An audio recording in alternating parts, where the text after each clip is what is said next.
Mulai bulan Januari 2021 depan, pemerintah Indonesia akan melaksanakan vaksinasi COVID-19 di seluruh Indonesia. Saya akan membahas bagaimana pemilihan kelompok prioritas untuk vaksinasi tersebut. Yang kedua, penapisan kelompok risiko atau komorbid.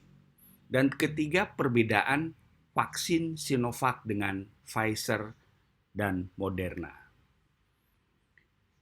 Diagram yang kita dapat telaah dari KPC PEN COVID-19 Indonesia, mitigasi sebaran risiko, 4 besar adalah di DKI Jakarta, Jawa Timur, Jawa Barat, dan Jawa Tengah. Kemudian, berdasar kelompok umur yang positif COVID-19, penyumbang kematian terbesar adalah dari kelompok 19 tahun sampai lebih dari 60 tahun.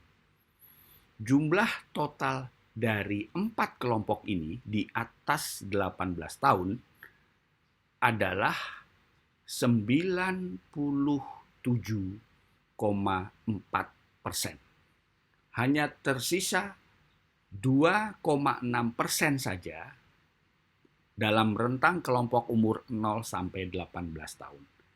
Itulah kenapa vaksin diberikan pada usia 19 sampai di atas 60 tahun dengan syarat-syarat komorbid yang lain.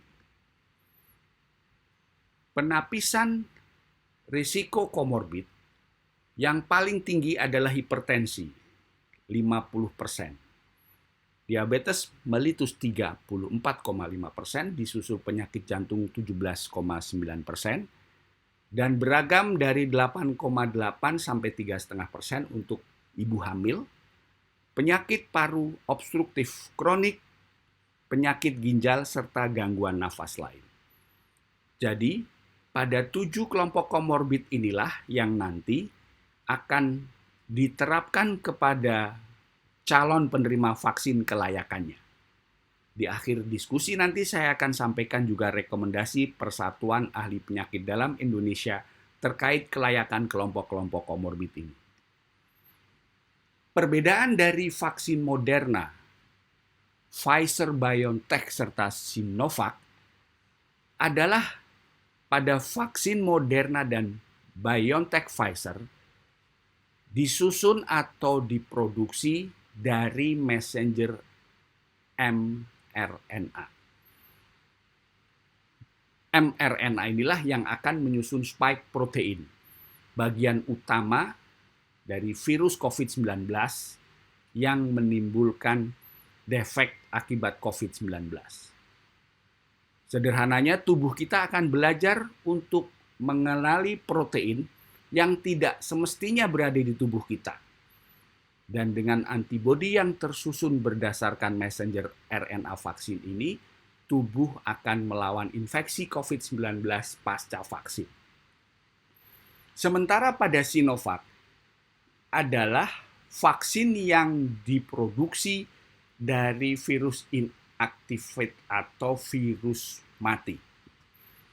Digunakan untuk melawan virus, berbeda dengan messenger RNA tadi, adalah secara langsung dengan menstimulasi imun respon kita, bukan dengan memori atas virus.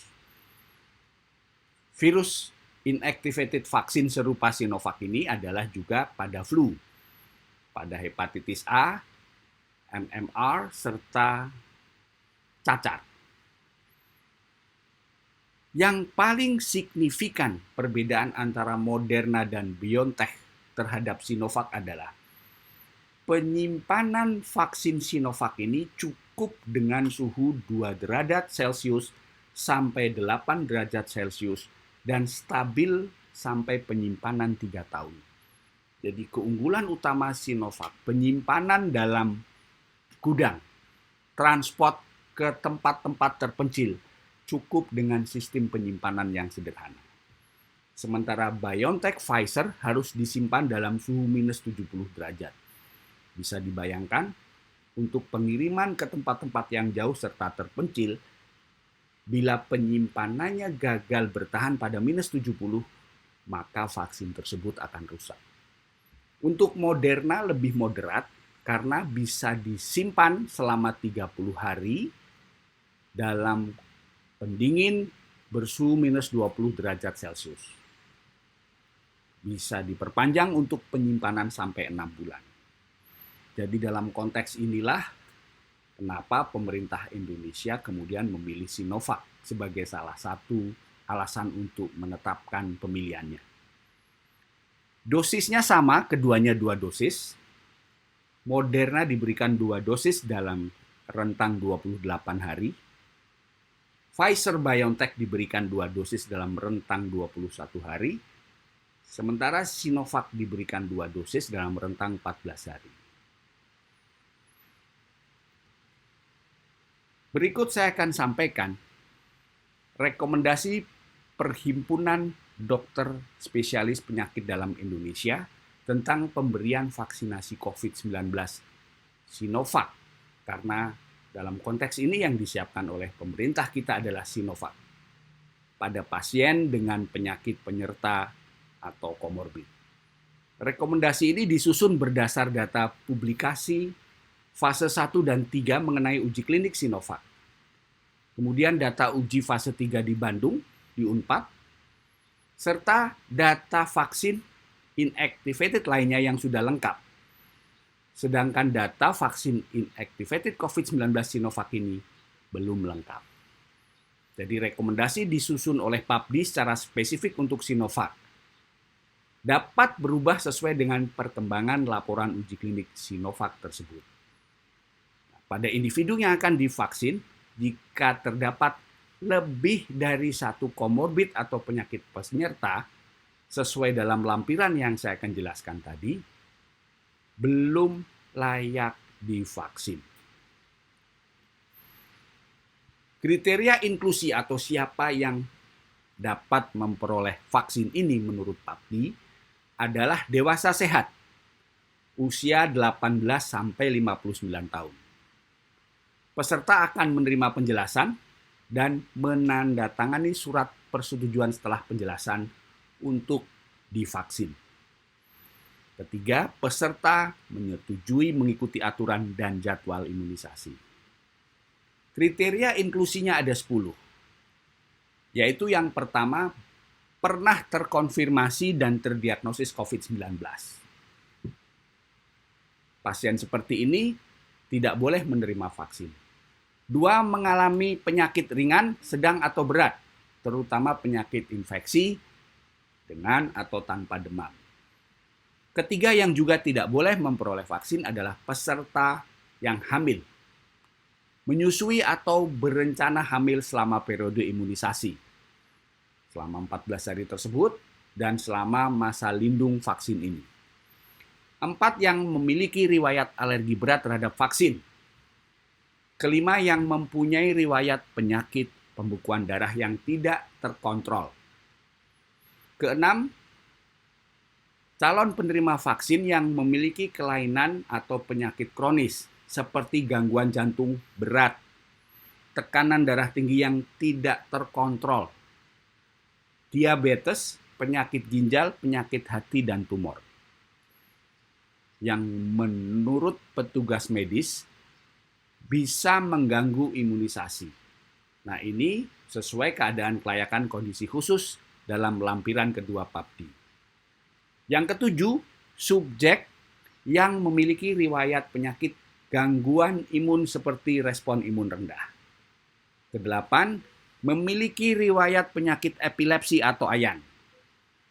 Kesembilan, sedang atau telah mendapat imunisasi apapun dalam 1 bulan ke belakang atau akan menerima vaksin lain dalam waktu 1 bulan ke depan.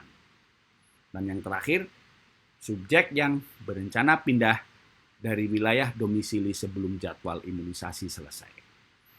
Di dalam rekomendasi PAPDI tersebut, ada lampiran-lampiran tentang penyakit-penyakit yang layak maupun tidak layak. PAPDI menyebutnya dengan belum layak. terkait dengan belum lengkapnya laporan atas uji klinik ini dari UNPAD.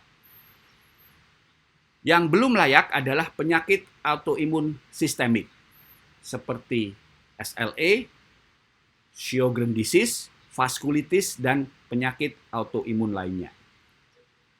Juga sindroma hiperimunoglobulin E belum layak.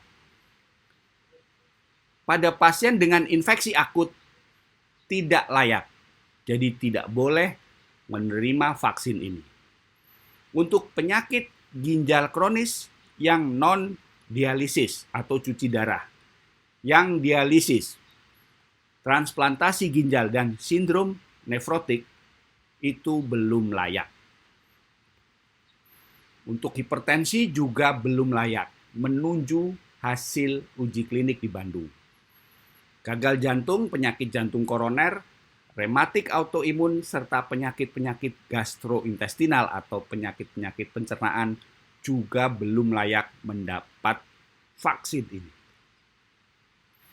Penderita hipertiroid atau hipotiroid karena autoimun juga belum layak. Penyakit dengan kanker, kelainan hematologi seperti gangguan koagulasi, imunokompromis, pasien dalam terapi aktif kanker, pemakai obat imunosupresan juga belum layak.